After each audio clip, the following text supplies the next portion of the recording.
নমস্কার, Meghnad news bulletin থেকে মেহেরা সঞ্জয়।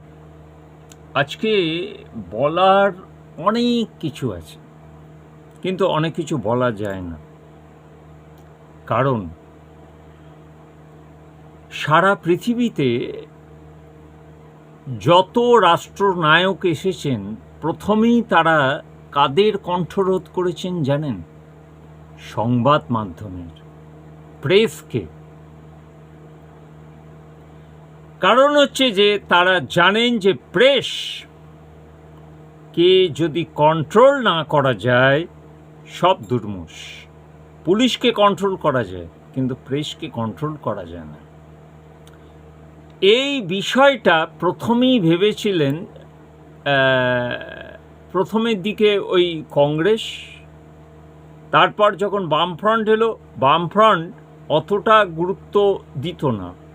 তাদের ওই কি গণশক্তি, তারপর ওই নতুন চিঠি, কাটোয়ার কলম, বিভিন্ন ওইসব যে সব পত্রিকা রয়েছে তাদের মুখপত্র, সেগুলোতে তারা ঢালাও বিজ্ঞাপন দিত। তারা পেত 5,000 টাকা, আর আমরা মেঘনাদ পত্রিকা পেতাম 500 টাকা। সেটা যে কোনো বিজ্ঞাপন হোক, এই ছিল চল। তারপর এলেন মাননীয় মুখ্যমন্ত্রী, তারপর তিনি দেখলেন যে না, আগে সাংবাদিকদের বশে আনতে হবে। সেই ক্ষেত্রে তিনি বিজ্ঞাপনের ব্যবস্থা করেছিলেন, এটা অস্বীকারের নয়। তিনি যেভাবে সাংবাদিকদের পাশে ছিলেন, অ্যাট প্রেজেন্ট সরকার থাকবেন কিনা সেটাও একটা বিরাট প্রশ্নচিহ্ন সব সাংবাদিকদের কাছে। কারণ অ্যাট প্রেজেন্ট এই গভর্নমেন্টে 4 জন সাংবাদিক এসছেন। স্বপন দাশগুপ্ত, মাননীয় জগন্নাথ চট্টোপাধ্যায় মহাশয়, মাননীয় সন্তু পাল মহাশয়, মাননীয় গুহজি, মেমারির যিনি বিধায়ক। তাহলে আজকে 4 জন সাংবাদিক আজকে আমাদের এই কি বলে যে বিধায়ক হয়েছেন, এটা সত্যি গর্বের বিষয়। মানব গুহ আমার এই পূর্ব বর্ধমান জেলার মেমারির একজন বিধায়ক। আমি তাকে স্বাগত জানাই এবং ধন্যবাদ জানাই যে তিনি নির্বাচিত হয়েছেন। তারপর সন্তু পান, তারপরে হচ্ছেন যে এই জগন্নাথ চট্টোপাধ্যায় মহাশয়, তারপর হচ্ছেন যে সবচাইতে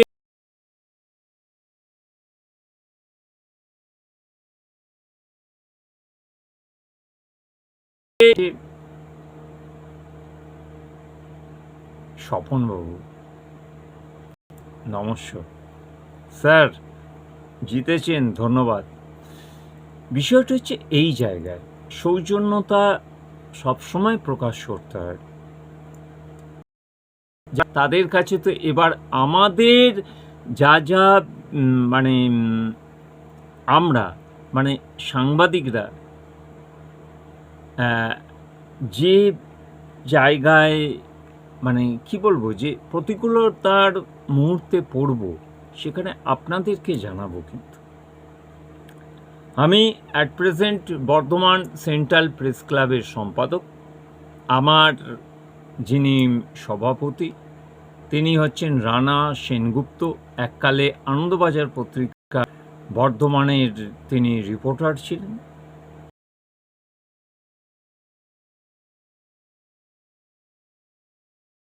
আর আমি, আমার পত্রিকার নাম হচ্ছে মেঘনাদ।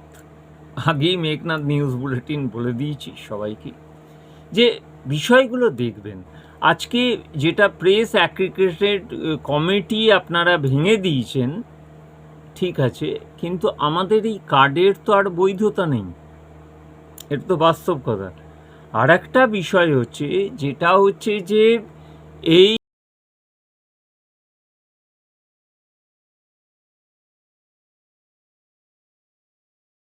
সেটা কি আমরা পাবো? দ্বিতীয় প্রশ্ন হচ্ছে যে আমাদের যেসব বকেয়া টাকাগুলো আছে, মানে হচ্ছে যে এই নির্বাচনের ডিক্লেয়ারের আগে যেসব বিজ্ঞাপন বিগত পশ্চিমবঙ্গ সরকার দিয়েছিলেন, সেই টাকাগুলো আমরা কবে পাব? এগুলো তো আমরা হকদার, কেন পাবো না? এটা কবে পাবো? এবং হচ্ছে যে আমরা ক্ষুদ্র পত্রপত্রিকা করি, এই বিষয়টা একটু মাননীয় মুখ্যমন্ত্রীর কাছে এটা আমি দরবার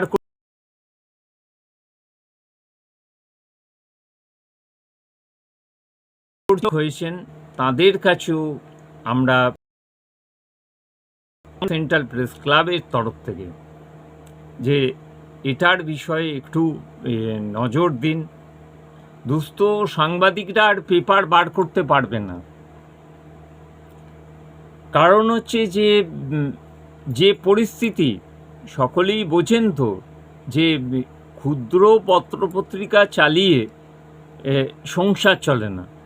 যেহেতু আমার কোনো সংসার নেই, কিন্তু যেসব সংসারী মানুষজন আছেন যারা পত্রপত্রিকা চালান, অনলি ফর পত্রপত্রিকা, এগুলো একটা সার্ভে করুন আপনারা, যে কারা শুধুমাত্র পত্রপত্রিকা করে, অন্য কোনো ব্যবসা করে না, তাদেরকে কোনো হেল্প করবেন না, বিজ্ঞাপনও দেবেন না।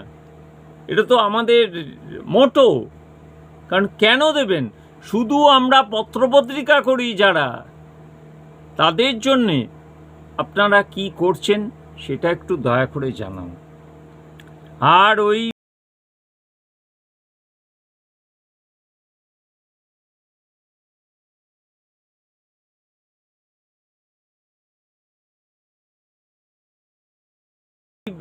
যেগুলোর সুযোগ সুবিধা পেতাম, সে বিষয়ে একটু নজর দিন।